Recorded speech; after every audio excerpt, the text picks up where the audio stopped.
Ra, ra, ra, ra, ra, ra, ra, ra, ra, ra, ra. Go. Enroll. Are we ready? Okay. In rural Nevada, and especially small towns such as Reno, wild horses have become a huge issue on their land and ours. BLM has become overcrowded, private land and even facilities have run out of room. The overflow has overflowed.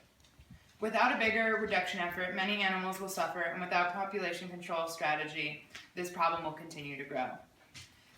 In numbers alone, you can see a significant increase, and use has only begun. Not only does the amount of horses exceed the land per capita of horses, but it oversees the amount of food available.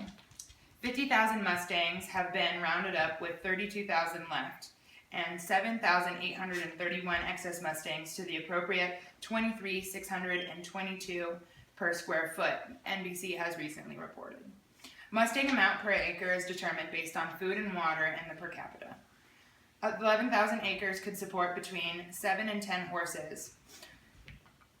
CNN has reported that there has been 117 horses on the property, so the BLM will round them all up and then release 7 back into the wild.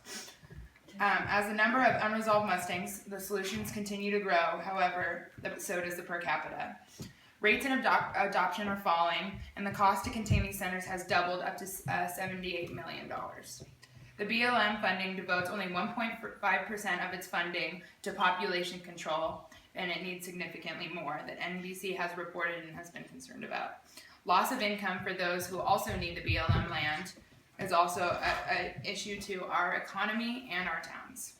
Although BLM is public, many need the land for their own use. Many ranchers have prearranged arrangements given certain times of years to release their cattle for grazing, and without space or room, their businesses will not flourish, and neither will our economy.